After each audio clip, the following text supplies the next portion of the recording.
Released in 2002 for the Nintendo GameCube, Super Mario Sunshine brought the 3D Mario series from its roots into the next generation. With its bright and colorful graphics, simple yet memorable story, and extremely fluid mechanics. No pun intended. As with any game a part of a major Nintendo franchise, people would eventually take interest in speedrunning the game. An any percent speedrun of Super Mario Sunshine entails completing the 7th episode of each of the 7 main stages, which then unlocks Corona Mountain, the final level in the game. Timing would always end on the final platform ground pound in the Bowser fight. The game forces you to complete the shines in their intended order, so given that the game only allows you to skip Yonker Hills Episode 1, there would ultimately be 50 shines required to finish the game, including Airstrip and defeating Bowser. The first ever recorded full game speedrun of Super Mario Sunshine was completed on July 22, 2004 by a runner named Dragorn with a time of 1:59:49. This run's notable for being considered the first sub-2 completion of the game. However, it's also worth noting that this run was what's known as a segmented speedrun. In a segmented speedrun, the runner records the speedrun one segment at a time, and is allowed to redo a segment over and over again until the desired result is achieved. Segmented runs were more popular back in the early days of speedrunning, as capture cards weren't exactly the greatest, and probably couldn't record in high enough quality for a long period of time. So people would question, how interesting could the run itself ultimately be? Well, Dragorn himself left his own comments about his thoughts on Mario Sunshine as a speed game, and his first paragraph reads as follows. In retrospect, I would say this was a rather poor choice of a game to speed play. The 2D Mario games have warp worlds and such that allow one to streak through the game in about 10 minutes. It takes 10 minutes just to get through the game's opening cutscenes. Grumble grumble. Even SM64 has tons of glitches and shortcuts for beating the game in under a half hour. This game, however, is the epitome of linearity. You can't do shines out of order, you can't skip them, except for the first one in Bianco Hills, and you don't even get to pick what shines you collect. You need the 7th one in each level. And this game just isn't conducive to shortcuts like SM64. There aren't any items like the caps or shell, not to mention the cannon, which alone provides infinite possibilities. And the replacement of the long jump with Flood also eliminates many opportunities. And let's not even go into the fact that at least a quarter, closer to a third of the entire run collection is made up of cutscenes. Initially, this game wasn't always very well received, as it was sandwiched between its more successful counterparts, Mario 64 and Mario Galaxy. Some would argue that the flood mechanic was too much of a handicap and or just some unnecessary addition, and the only good levels were the floodless stages featuring a cappella Mario music. Packaged with the fact that the GameCube itself was not a very successful console by Nintendo standards, it seemed that this could only impact the reception of Mario Sunshine speedruns negatively. So was Dragorn right? Is Mario Sunshine not worth speedrunning? Are the cutscenes just too unbearable? Is the whole game simply hover to win? Well, today, I'll be covering the history of how the hidden potential of Super Mario Sunshine speedrunning became realized over time. I'm Average Trey, and this is the world record history for Super Mario Sunshine any percent.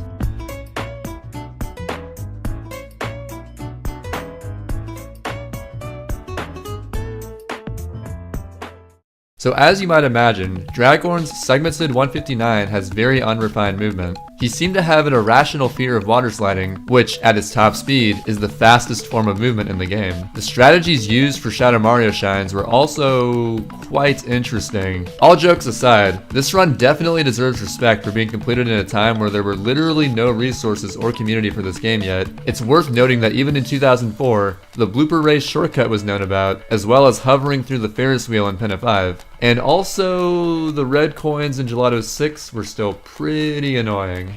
A few years would pass, and no any percent runs would be completed. All Sunshine activity related to any percent from late 2004 to 2008 would strictly be ILs, theory crafting in the Speed Demos archive or SDA forums, or glitch hunting. In early 2009, however, Theoradel decided it was finally time to put together a solid segmented run of the game, utilizing better movement and strategies to improve upon Dragorn's 159. On January 10th, 2009, Theoradel finished his segmented run with a 154.44 according to SDA timing, an astounding 5-minute improvement. It's important to note SDA timing because it's actually significantly different than the timing method used today. You see, SDA does their timing from first input as opposed to console reset or file select, so the timing would actually start on the first Peach text box. If I were to convert Dragorn's and Theodore's runs to modern day timing, it would be 2 hours and 55 seconds and 1:55:50 respectively. So anyway, Theodore mainly improved the time by being much more liberal with water sliding. There still weren't really any established strategies to traverse the floodless stages or defeat Shadow Marios quickly, but there still were a lot of improvements throughout the run nonetheless.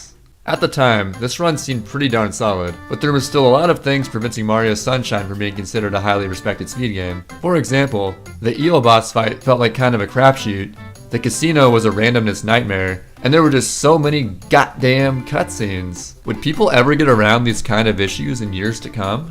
The time period that followed this could be seen as an era of discovering things. No one was really doing any runs of the game, at least not outside of Japan, but I'll touch upon that in a bit. Instead, during the period from 2009 to early 2011, a lot of important skips and tricks were found that would shave off significant time, the first of which being the Pinna 1 cutscene skips discovered by a Japanese player named Tateo. In July 2010, he discovered that you could skip both Mecha Bowser cutscenes by simply exiting area as you were transitioning into the cutscene. The reason this works is that time still progresses in the game during the fade out of exiting an area, and if a Mecha Bowser cutscene is triggered during this fade out, the game gets confused and the result is a cutscene skip. This saves about 3 minutes overall. Unfortunately, when applying this method to any other cutscene transition in the game, exiting area simply brings you back to the title screen.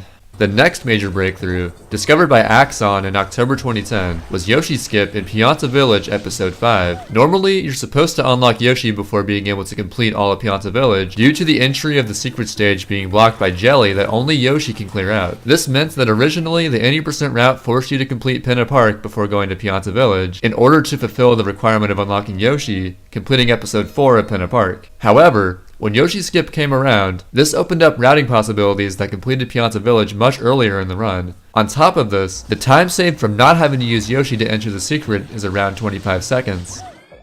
So it's no secret that the casino in Serena Beach Episode 4 is extremely annoying. There are 2 spinning slot machines to deal with, on top of a finicky tile flipping puzzle that opens up the way to the secret entrance. Thanks to a discovery from Mano Cheese in February 2011, all of the random elements of the casino can be skipped by simply gaining enough height to climb over the top of the curtains. Without this skip being possible, Serena Beach would have undoubtedly been the most annoying world in an 80% run. Other smaller skips were also found during this period, such as Mole Skip in Pinna Park Episode 2, a banana clip in Serena Beach Episode 3, some major abuse of invincibility frames to skip a large portion of Pianta Village Episode 3, and a spring clip to skip the boss fight in Oki Bay Episode 2. But who would be first to put all these skips and tricks together into a full game, single segment run? Well, the answer isn't entirely clear, but let's dive right into it.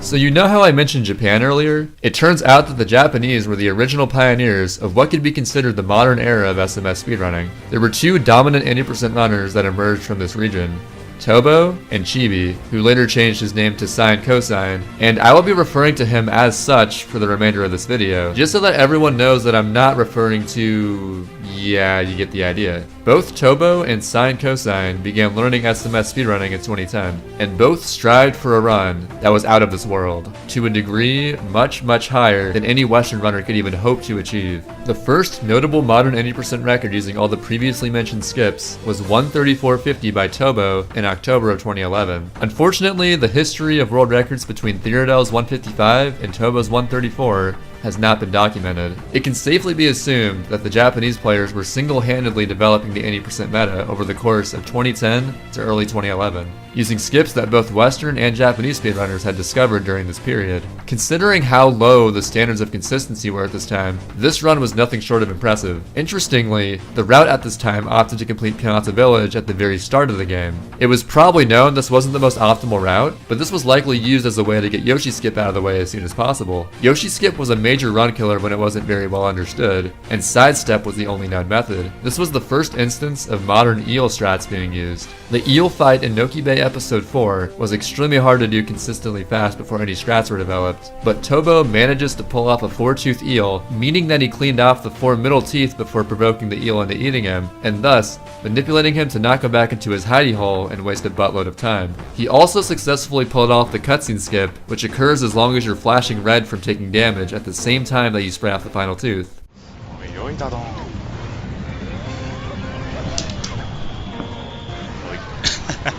8秒の更新。8秒更新しました。おめでとうございます。In a couple of months, Sine Cosine would fire back with an 80% speedrun that would set the bar extremely high. In December of 2011, Sine Cosine achieved a time of 1:33:01. This run was mind-blowing, to say the least. Such insane levels of consistency and execution had never before been seen in SMS.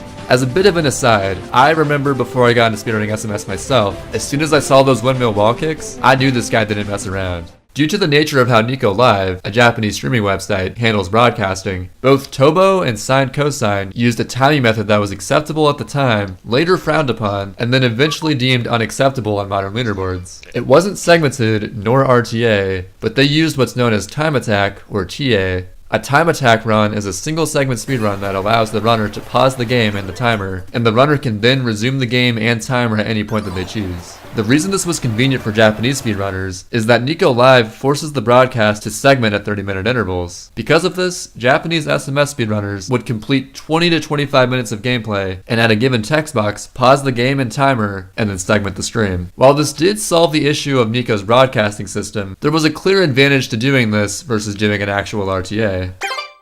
It wouldn't be until the latter half of 2012 that new world record runs would arise, as Sine Cosine's 1:33:01 was just that good for the time. Tobo got the record back on August 17th, 2012. ラストここ。よっしゃこれ。これはもろた。これはもろた。しゃー。やったー。やったー。これは嬉しい。これは嬉しい。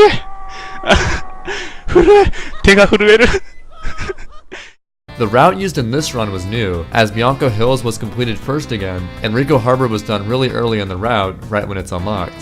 He also utilized advanced ship movement in Pinna Park Episode 5, which has an extremely tight window to hover to the boat, side flip to the sail, and then spin jump to the catwalk.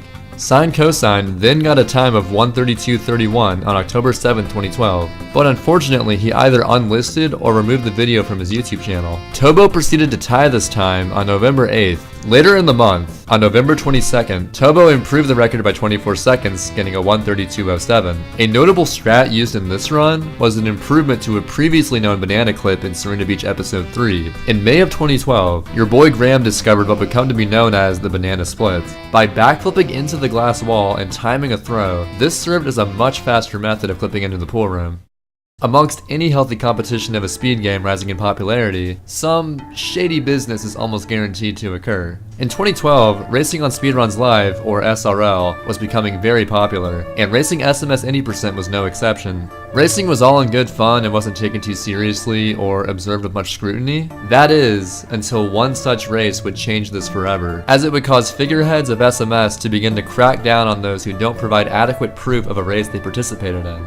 There is a cycle that was considered to be the stuff of legends at this stage in Sunshine's development. The chance that any of these chucksters decide to stop, as well as the amount of time that they're stopped for, is entirely random. Ideally, the chucksters early on are mostly on a fast cycle with little to no stopping time, and the very last chuckster is on a slow cycle, having to stop a lot and for an extended period of time.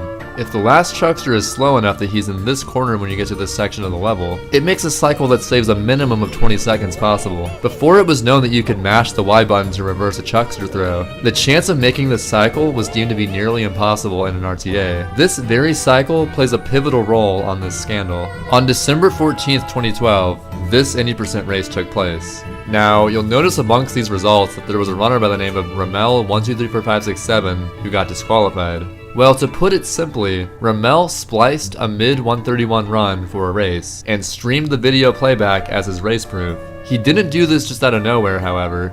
He had consistently good race times leading up to this moment, which were also most likely faked just to make his supposed world record race time seem more realistic. The early chuckster cycle that I previously mentioned went on to be known as the Ramel cycle, as he made this cycle in his spliced run. The SMS community quickly found out that his time was faked when his stream temporarily went down and then back up as he was being asked during the credits to do a specific movement on the file select screen as a sort of proof call. Funnily enough, Ramel, who later streamed under the name Inomine, would go on to legitimately get a 131 and a top 3 time at that, but it was never allowed on leaderboards or acknowledged by anyone due to his previous splicing incident. From here, Tobo went on sort of a tear, while Sine Cosine couldn't quite keep up. Tobo improved his own record a few times, managing to get a 131.58 on December 29, 2012, barely achieving a 131 before 2013. He then got a 131.38 on February 15, 2013. And keep in mind that all the records up to this point have been either segmented or done with the TA method of timing. It seemed like Tobo was such a dominant force, but it was only a matter of time before another runner would rise up to the challenge. That's where Samurai Man comes in. Samurai Man, a speedrunner from Finland, began seriously running SMS in the summer of 2012, and he improved fast. Like, really, really fast. Well, GG. That was the run, guys.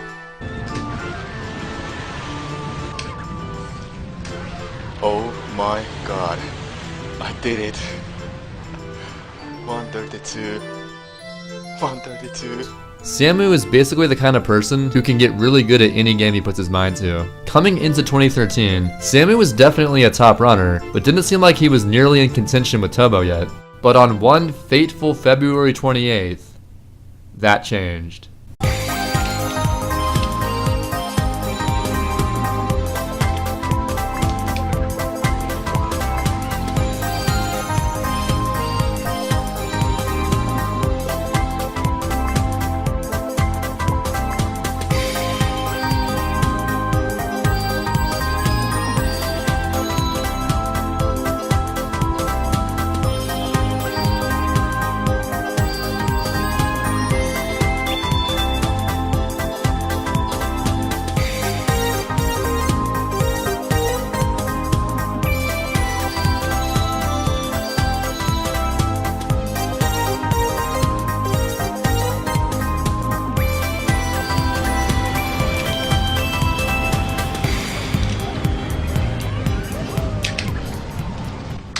Oh!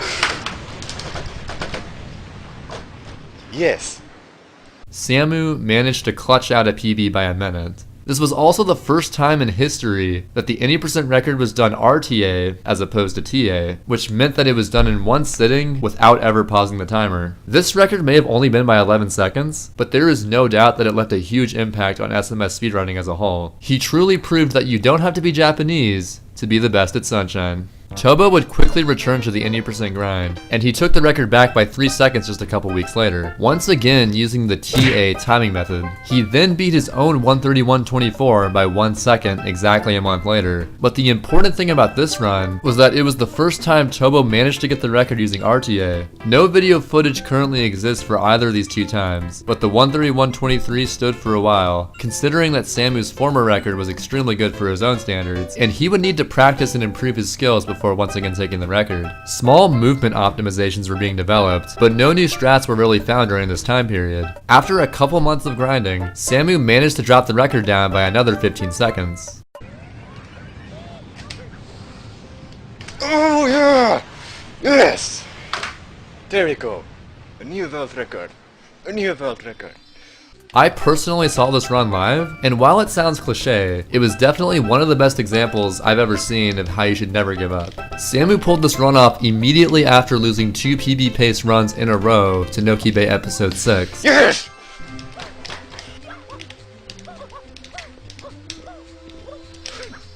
Oh! You can't be serious!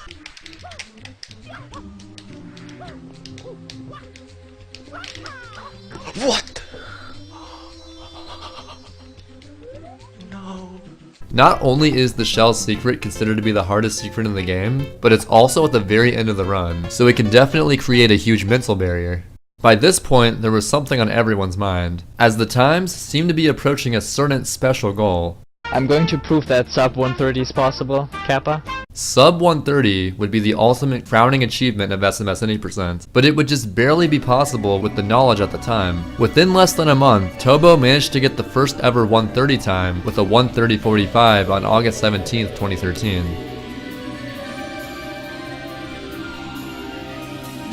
あ、やばい、タイム。もう今45でしょ、45。よっしゃ、45やったろ、今。45だった。よし。There really weren't any significant discoveries in the game for the majority of 2013, just a ton of grinding runs or races, and a community expanding at an alarming rate. The rivalry between Japan and Europe, Tobo and Samu, was raging on, and other runners were sneaking up in the background. Yamata, Stelzig, and Pyroshade. Each representing a different country. Samurai Man later achieved a 130.49. Though not world record, it showed that he was more than capable of it. Samu would pull in over 1,000 viewers every time he streamed attempts, as viewers eagerly anticipated the low 130, if not sub 130 any percent time. Well, on September 3rd, 2013, this happened.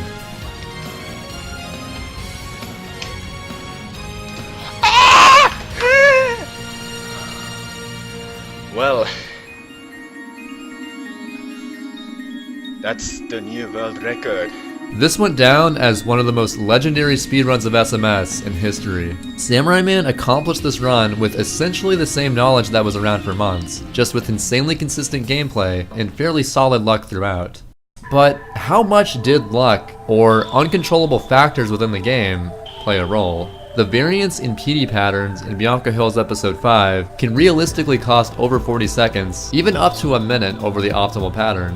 The plungellos on the mirrors in Gelato Beach episode 2 have AI that causes them to walk around randomly until they spot you. With bad enough patterns on the double and triple plungello mirrors, it wasn't uncommon to lose upwards of 20 seconds. There's the previously mentioned Ramel cycle that generally costs over 25 seconds if you don't make it, and keep in mind that with less polished movement, Ramel cycle happened around 1 in 10 times assuming you played perfectly. The Manta Ray fight in Serena Beach episode 1, which was barely explored, was essentially random and could cost you a ton of time. And finally King Boo, who can randomly give you extra cycles costing around 7 seconds each. Top level runners would almost need to get good enough luck overall, otherwise they would have to play out of their mind in order to compensate for bad luck. Amidst the race for sub 130, quite a number of strats were being developed towards the end of 2013 that would definitely help. Tobo himself discovered 2 strats within Pianta Village episode 4. He found that it was faster to keep holding the chain and pushing the chain chomp forward, as well as manipulating the chain chomp to go into the pool area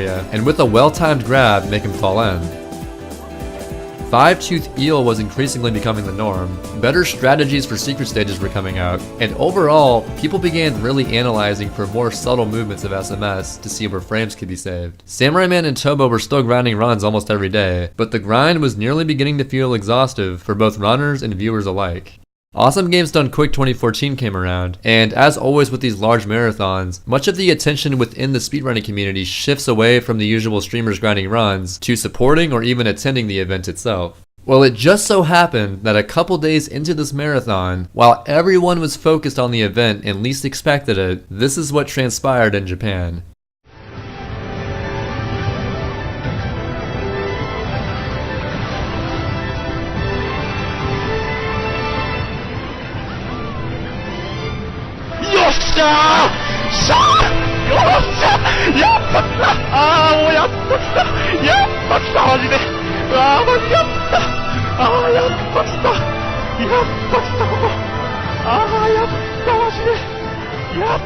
On January 6th, 2014, Tobo proved that sub 130 is possible with his run of 129.50.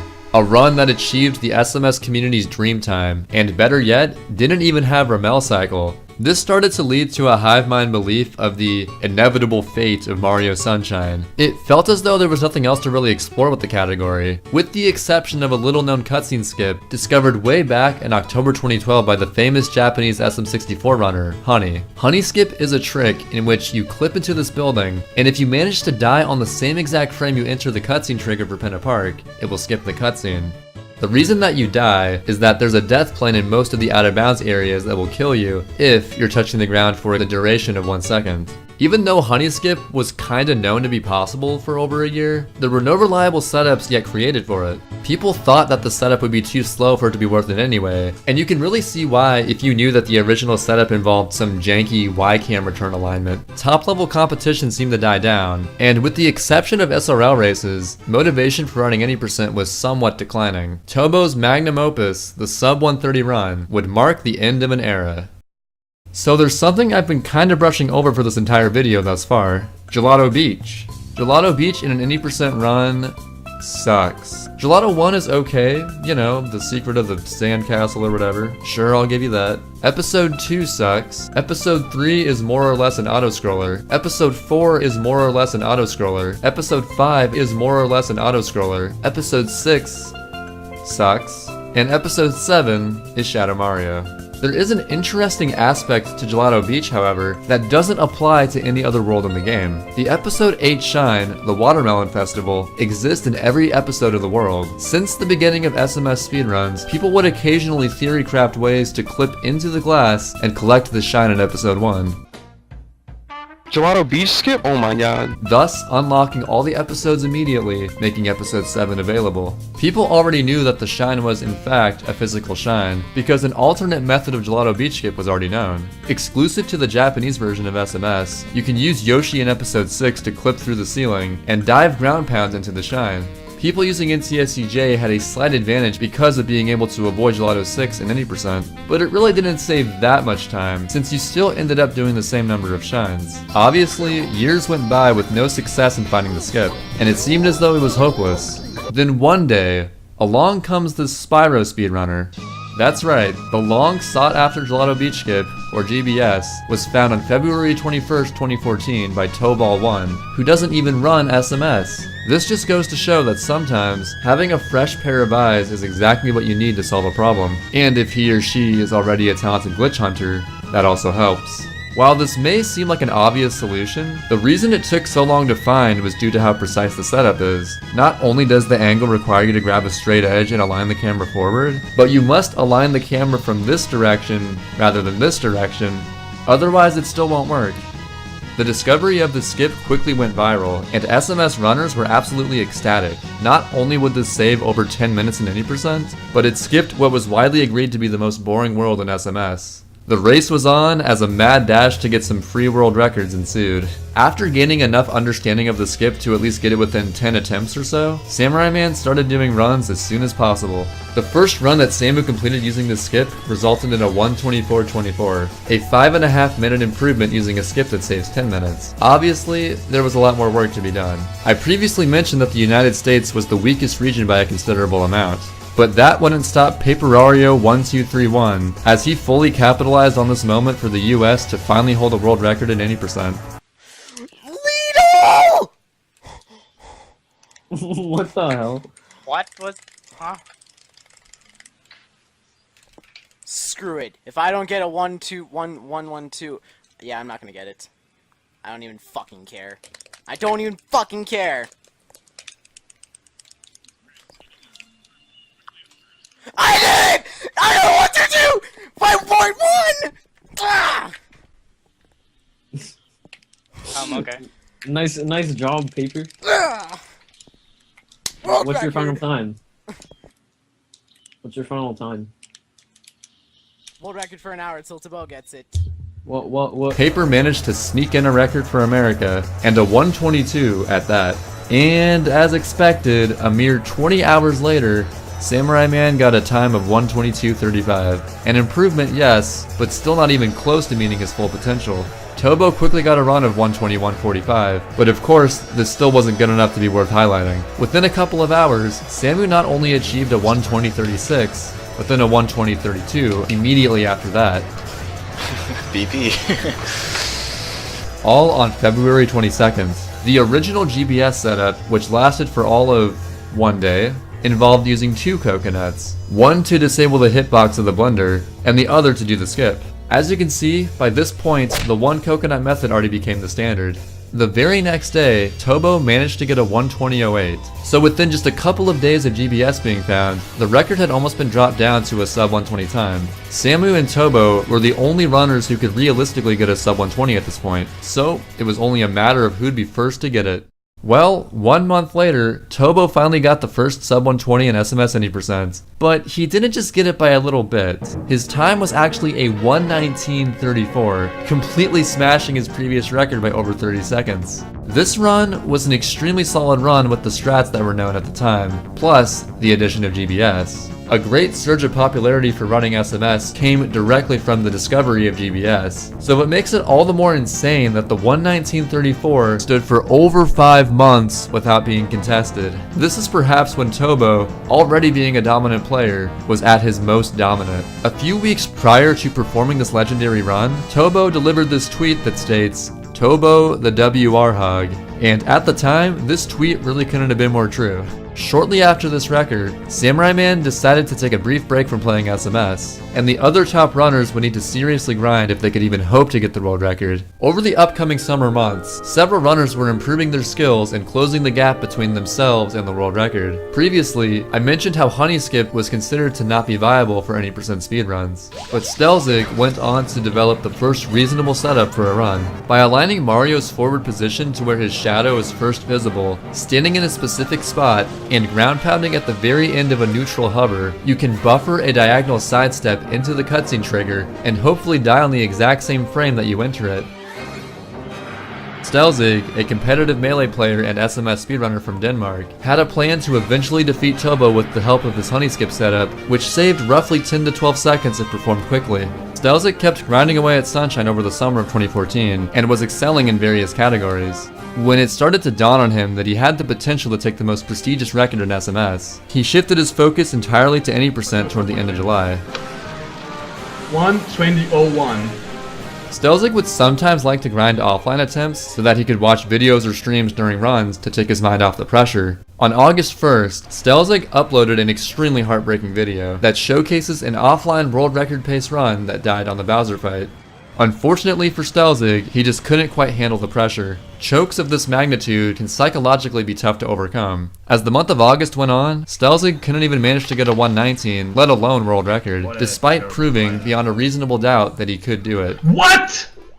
Well, there is a good ending to this story, as Stelzig's hard work did pay off.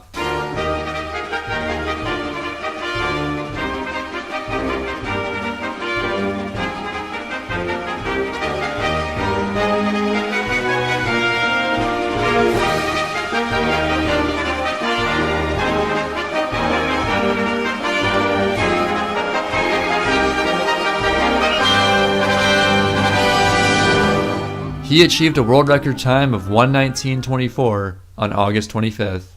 He finally overcame his mental block, and for the first time since late 2012, someone other than Samurai Man and Tobo, and Paper Ario, held the any percent record.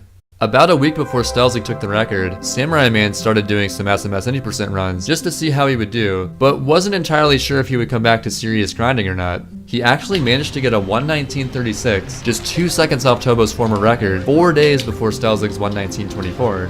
Well done. In the latter half of 2013, Samurai Man and Stelzig became European rivals over the 120 Shines record, which is essentially the 100% category for SMS. Viewers were excited to see these two trade the record back and forth, using many Zig Frogs or Samu Kappar to show their support. This rivalry transferred over to any percent when Stelzig fully established himself as a threat with his world record time. Autumn of 2014 came around, and Samurai Man was hard set on going for not just world record, but the first ever 1:18. After about a month of grinding, Samu finally bested Stelzig's time by about 4 seconds.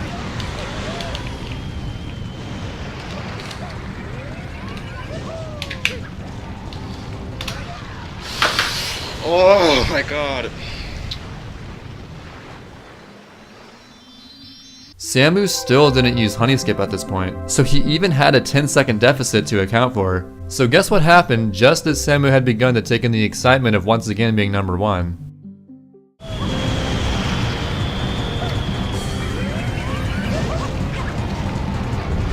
That's right, Tobo had been grinding any percent attempts this whole time, but coincidentally, he achieved a 1:19.08 merely a day after Samu got world record. Not only was this a large improvement to the record, but in addition to not using honey skip, this run also didn't have Rommel cycle. Tobo's record was truly daunting, as some of the strategies that were used seemed so crazy. This would mark the beginning of the journey to 118 for all the top runners.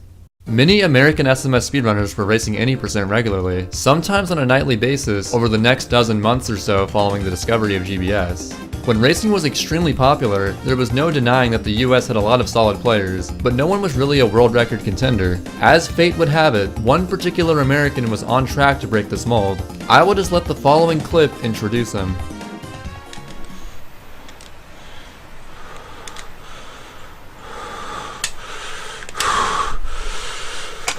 Yes! Yes! Yes! This is Cathalon, a speedrunner from Utah. He began running SMS during the latter half of 2013, but the incredibly active community that arose during 2014 is what really motivated him to become a top-tier player. Cathalon was very serious about the grind, and was building up consistency quickly. He would often win any percent races amongst the other high-level SMS runners, and this video from Q_QQQ2 proves it.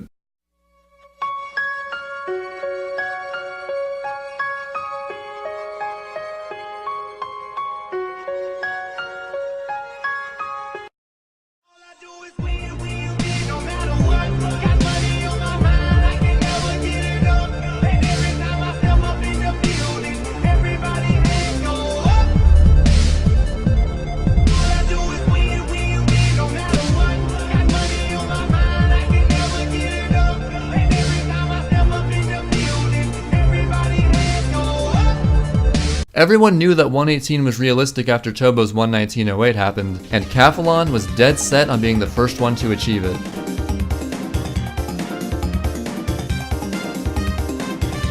Fast boat hype always gets a fast boat in this run.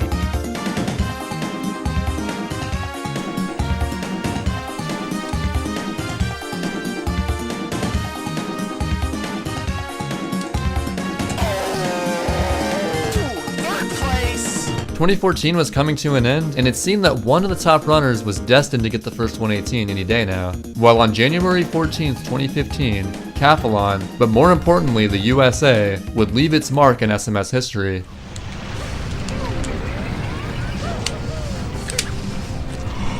Yeah! Yes! Yes! Yes! Yes! Do it! I got 118!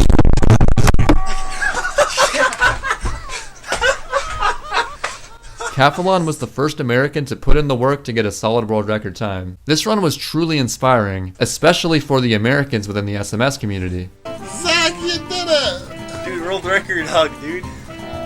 World record hug! Oh my gosh, that's so awesome. This was an incredible way to start off 2015, and the competition would only get crazier from here. Another Japanese player that I've mentioned a couple of times earlier in this video, Yamata, was a top 5 player for a remarkably long time leading up to this point. Yamata is known mostly for his skill in the 120 shines category, but of course, that skill can also translate to any percent. Yamata ended up tying CAF's world record on February 7th. This is somewhat of a trend with Tobo, but the next day, Tobo took the record back by 4 seconds. Then later in the month, on February 23rd, he got a 118.35. Tobo was back on top, but he wasn't yet satisfied with his record. At this point, you might be wondering why even some non-Japanese runners like Cathalon are using the Japanese or NCSCJ version of the game. Well, there are some minor version differences when it comes to the any percent category. NCSCJ saves roughly 1/3 of a second every time Delfino Plaza loads, and this adds up over the course of a run. However, NCSCJ loses nearly 10 seconds on Serena Beach Episode 6 due to a much stricter goop cleaning requirement. The PAL version, which is native to most other countries outside of North America and Japan, has the fastest text speed when using Italian text. That being said, the Delfino load times on the Japanese version are still the biggest factor. At this point in Sunshine's development, NCSCJ saved roughly 12 seconds over NCSCU, and even less than that over PAL. So overall, the version differences are extremely minor, but most people still found it necessary to play on NCSCJ to save every little bit of time that they could. Cathalon didn't give up, as he pushed the record down another 6 seconds on April 2nd. Can I put this call on stream for now? World record! World record! World record, boy. This was a solid run overall with very few notable mistakes. In a matter of less than 4 months, the record was pushed down to sub 118.30 since the first sub 119. At this point, any percent was really starting to feel like it was becoming optimized. So let's introduce Average Trey, aka me. I come from the state of Kansas, and at this point I was 19 years old. I was known for being the 120 shines guy, having held world record in that category extensively, and running 120 shines at AGDQ 2015. However, I knew that if I put in the effort, I could potentially get a sick any percent time, and maybe even world record. Throughout the month of May 2015, I challenged myself to grind nothing except for SMS any percent until I either got a 117 or the month of May was over. Just to make things a little more special, I also decided to use Facecam and called this month the May of Trey's Face.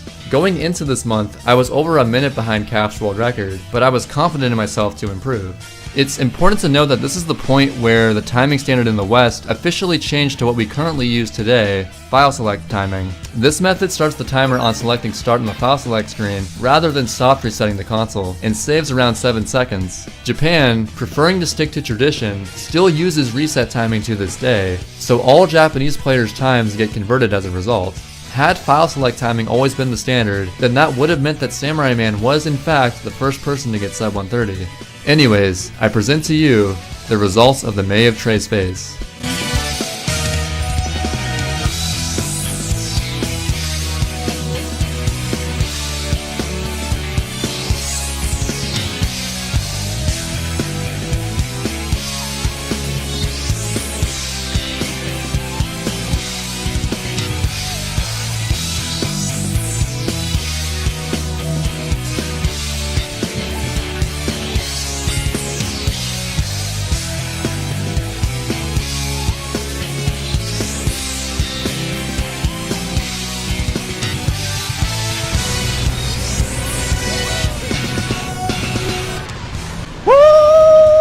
With only a few days to spare in the month of May, I not only achieved the any percent record, but this was the first time that anyone has simultaneously held the record in the 4 main categories at the same time.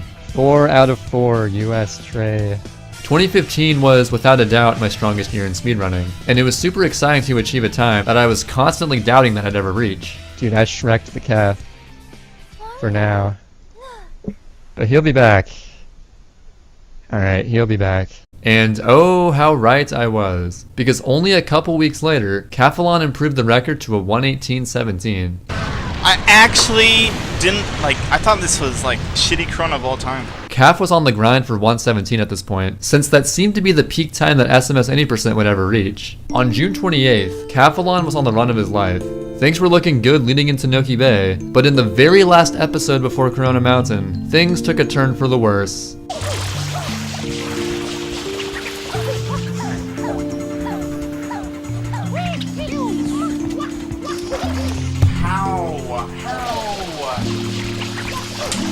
No. I'm sorry. This run could have been 117, but Cathalon choked the Shadow Mario quick kill, costing him about 12 seconds. This was definitely the most depressing world record in SMS history, and something that Cathalon will probably never live down. The shittiest run ever.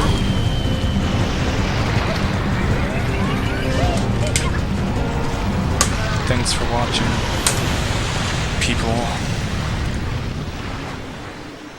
So you may be thinking, well, yeah, that's sad and everything, but there's nothing stopping Cathalon from just grinding more attempts and finally achieving the legendary 117. Well, that would be true, except at this point, a revolutionary discovery for any percent was in the works. A majority of the group of SMS runners known as the Good People were responsible for putting the pieces together and making a certain skip and pin a park possible. Dan Salvato, famously known for his work in modding Super Smash Bros. Melee, created a practice codes hack for SMS. Using USB or SD card loading, one could load the game with these codes and use them to reload stages instantly by holding a certain combination of buttons and exiting area. These codes were extremely useful for making practice more efficient, cutting out the wait time of exiting and re-entering a level. Another feature includes position codes, which allows the player to save himself at a specific location using the left D-pad, and then using the right D-pad, warp to this point from anywhere in the level. On July 12th, Sided Williams asked Clayton SMS to test something using practice codes in Pinna Park. He wanted him to position code himself in the loading zone for the Pinna 6 secret,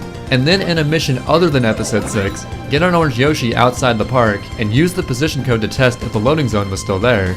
Well, it turns out that it is there. So if there was just some way to get to the Yoshi go-round inside the unloaded park section using Yoshi from the beach section, there would be potential for a major skip. It had already been known for years that you can clip into this door in the beach missions of Pinna Park. The problem is, as I mentioned previously, the park is unloaded. This staircase is surrounded by invisible walls that Mario can oddly stick to by holding the control stick towards it. And if Mario sidesteps into the wall, he zips to the bottom of the map and dies instantly.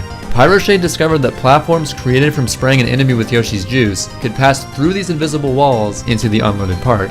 It would have to be a platform created by a purple Yoshi, as pink platforms only raise up vertically and orange platforms are stationary. It soon dawned on Cathalon that in Pinna Park Episode 2, there are bullet bills that get shot at you in series of 3, and these bullet bills will even shoot into the unloaded park if you're standing in this area. Cathalon then realized that by standing on horizontally moving Yoshi platforms that are able to pass through invisible walls, Mario can actually stand on the platform and be unaffected by the unloaded park.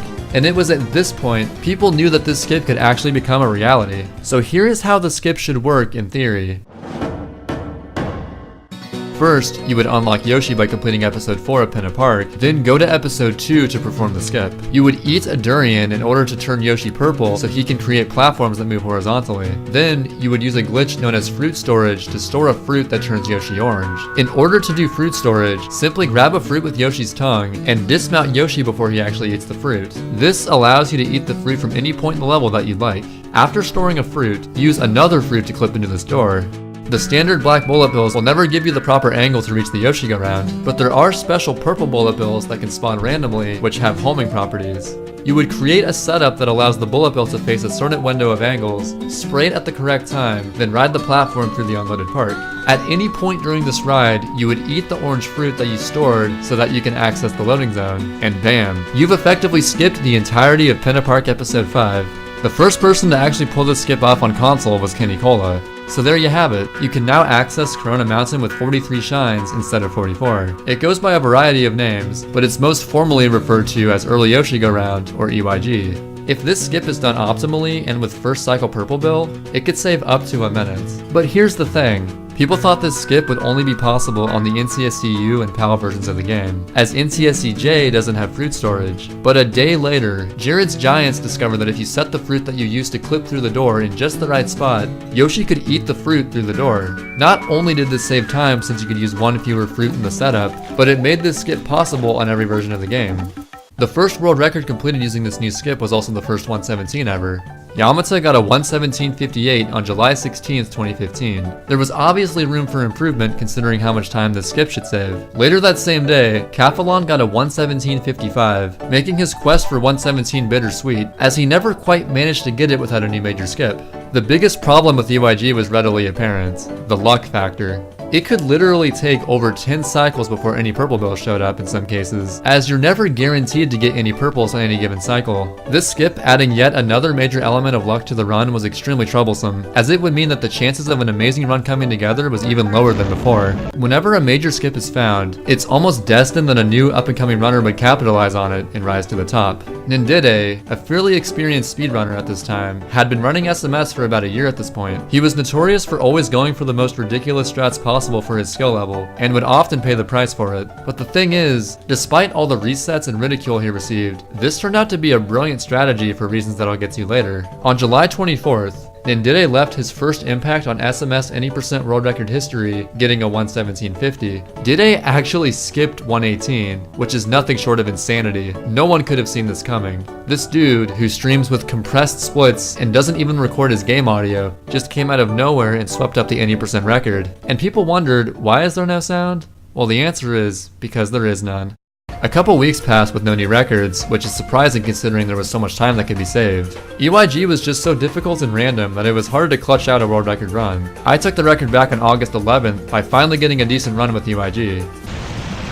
Didn't get cooped. World record! USA. USA. Nepal. Nepal is back. Nepal! If you compare my bullet bill setup to setups in previous records, you'll notice a pretty major difference. I was actually using the high bill setup, which is considerably worse than the low bill setup. The reason I was still using it is that I was, stubborn, simply put. Just don't be like me, okay? If you're gonna do EYG in episode 2, do yourself a favor and use the low bill setup. A couple weeks later, Yamata improved the record by a second, so the time was slowly getting whittled down to where it should be. People were just losing so many runs to bad luck on EYG, which made any percent more brutal than it ever was before. On September 4th of 2015, I was on the run of my life, and then this happened. Really? Is that gonna be the death of the one cycle? Oh shit! No ledge grab? Despite choking what could have been a solid run for the time, I still ended up getting a new record of 1:17:32. World Recce! With the worst late game of all time!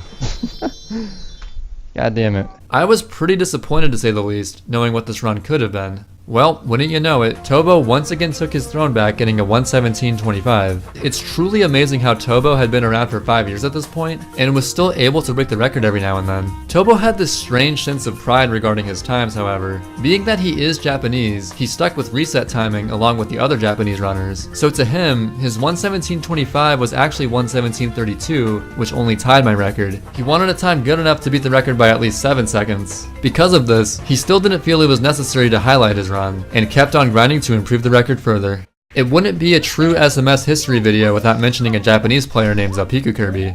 He is undoubtedly the best TASer of Sunshine, making an any percent tool-assisted speedrun of 1:09:10 back in April 2014. On October 22nd, Zelpiku discovered what would come to be known as rocket storage. You can cancel the blast off of a charged rocket nozzle with the landing animation from a jump, and then sidestep off a ledge to use the stored rocket. The height gained from this is even higher than a regular rocket, and furthermore, you can charge a rocket during the ascent to gain some additional height.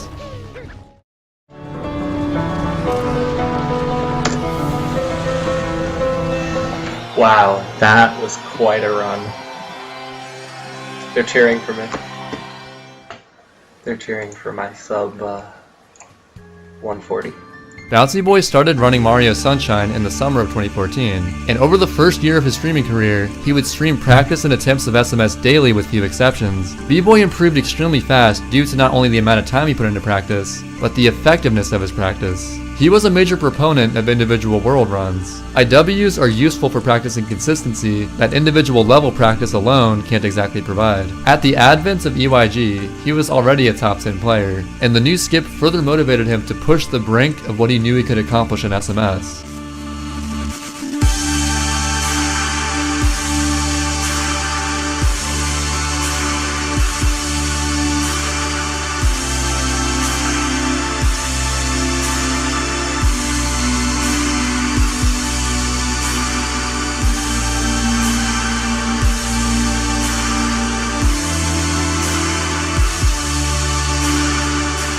And on Halloween, with the usage of rocket storage in Corona Mountain, B-Boy made history.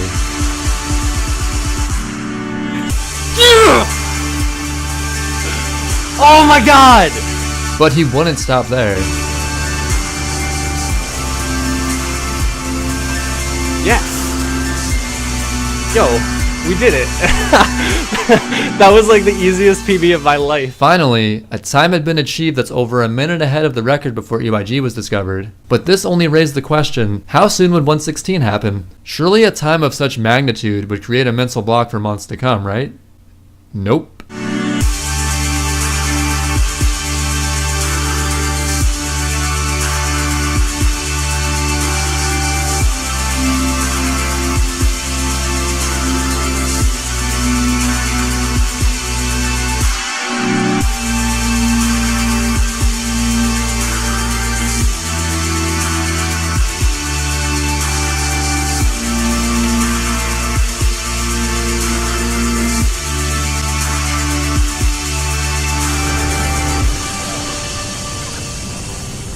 So there you have it. Bouncy Boy established himself as the best runner of SMS any percent at the end of 2015. Oh my god! We did it! Holy shit! B-Boy amassed an impressive following on Twitch, thanks in large part to his passionate dedication to SMS any percent. The 1:16:49 lasted for a significant amount of time, as it wasn't until the latter half of February that it would finally be beaten.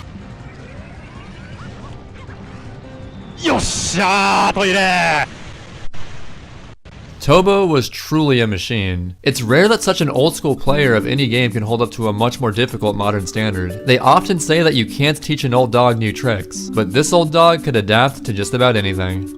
B-Boy had been on a hiatus from the game ever since his 1:16, but when the month of April came around, he decided to return again to take the record back. Only 3 days since coming back to streaming attempts, he finally got a run again that successfully got Ramel Cycle. There was also an improvement to the honey skip setup, found by How to Cantaloupe, that is still the current setup used by most people on the day I posted this video. All you do is stand in the correct spot, hover for a short period of time, and then buffer a fully horizontal sidestep to the left. It turns out that this method is extremely lenient. This is also when doing a blooperless race in Rico Harbor episode 2 was starting to become standard. It had been known for years that this could be theoretically faster, but no one had good enough movement until 2016 for it to really save time. Oh, and by the way, this run was a new record.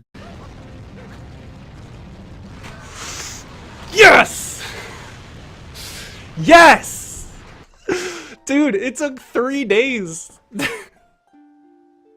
How did this happen already? It's always exciting to watch Nindide play any percent when he gets a run going because of the strats that he goes for. It can make it more difficult to finish runs, but when he's nailing all the tricks, it can result in some seriously impressive records.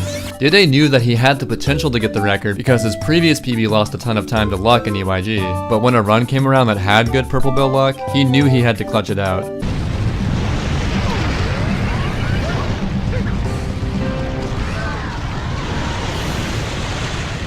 So clearly, Bouncy Boy was getting a great deal of competition again, and he had to do something about it. After messing up the GPS setup and getting a bad pattern on Pianta Village episode 1, this run seemed like it was curtains, but something drove B-Boy to persevere. From what I've noticed, Bouncy is one of the most momentum-based SMS runners ever. When he's playing well, he will generally continue to keep playing out of his mind. When he's playing poorly, he'll tend to make some questionable mistakes. Oh my goodness! In this run, however, he wasn't even fazed by his poor early game.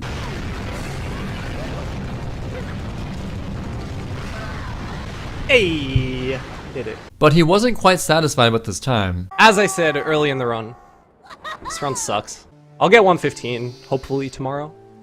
Oh, actually, I can't play for the next few days. People were certain that 115 would spell the death of SMS any percent, if only because the amount of luck throughout the run made so much of an impact on top players. Conveniently, in the summer of 2016, Zelpiku Kirby found some really useful stuff in regards to early Yoshi go round. Previously, this trick was always performed in episode 2 because there's a door you can clip through, and additionally, bullet bills that can be used as platforms. But what if I told you that there is an alternate way to perform this skip in episode 3 that doesn't rely heavily on luck and is faster than the usual method? Well, Zelpiku found just such thing. He discovered that if you create platforms at just the right height and sidestep under them with Yoshi, you can clip through objects. In episode 3, you have to utilize the tiny Soren stews. Here's how it works. You eat a durian with Yoshi and throw a papaya through the doorway for later use. Then lure 2 of the Soren stews over to the side of this doorway and use one of them to clip into the wall. The reason you can't simply walk through the doorway is that it contains the loading zone to the park.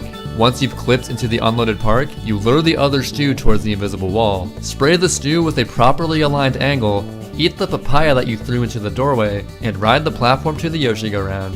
This method was super useful not only in saving a bit of time, but also removing the stupid amount of luck that went into the previous method. Using pin of 3 EYG, which was coined 3YG, B-Boy managed to get a new record with the run that had an extremely slow time out of early Bianco. Unbelievable, dude. 3:14 segment. This run's great. Jesus. Hey! 1:16:08.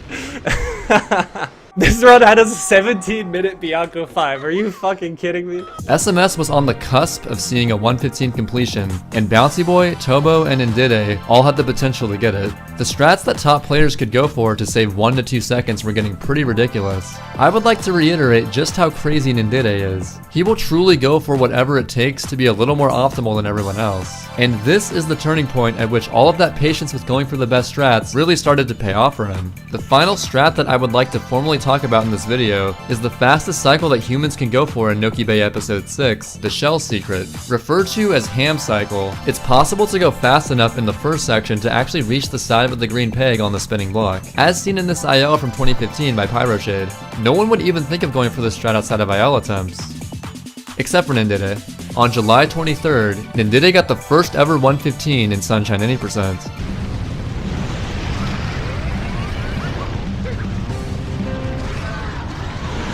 But in his eyes, there was still much more potential for improvement. Considering that 3YG was a thing, and luck was no longer an issue in Pennant Park, he was only scraping the surface of how low he could push his time. After achieving 115.54, Nindide was already saying that 114 was possible. People laughed at him, but little did everyone know that Dide was about to prove him wrong.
Holy shart, dude! Is this 114 pace?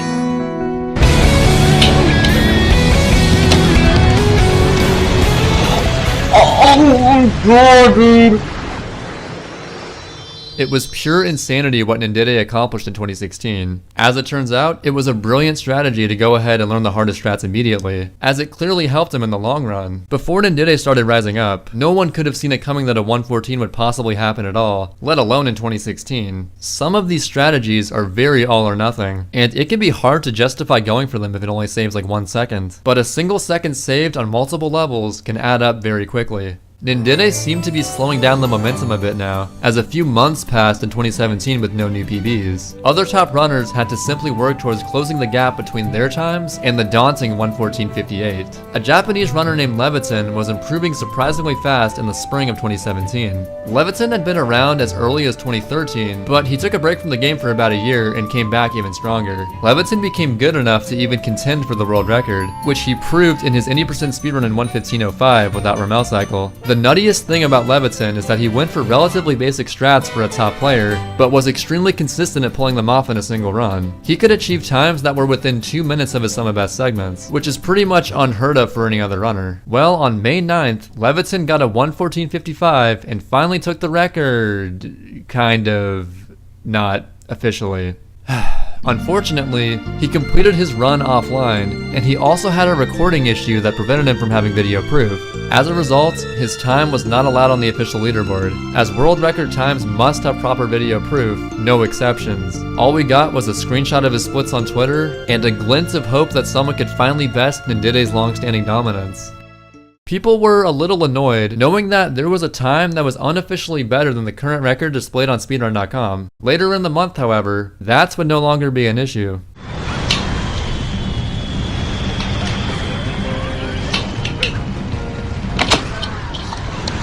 Yes! Yes! I did it. Nindide had actually been grinding 80% for the entirety of 2017 up to this point, and finally, after 5 months, improved his PB again. That is a true testament to how insane the 114.58 was. But funnily enough, this record actually had a death in Bianco 6, which to me only further shows how insane Dide's skill level is. Oh my fucking god. And as of today, that's where the 80% record stands, at 114.40. SMS speedrunning went through a variety of eras in which different runners reigned supreme, and I'm certain that as time goes on, there will be a new generation of Sunshine runners that takes the game to an even crazier level. The potential of how high the skill ceiling can get is even higher than people might realize, as the movement in this game lends itself to a seemingly endless amount of possibilities. Mario Sunshine is currently the 3rd most popular game on speedrun.com, only behind Mario 64 and the Ocarina of Time. SMS could have easily fallen under the radar if not for its amazing community involvement over the years, and I've gotta say, it is truly awesome that it's received the attention that it has. Despite once being known as the black sheep of the 3D Mario series, Super Mario Sunshine has been held in much higher regards in recent years as being a true classic of the GameCube era. This has been Average Trey. Peace.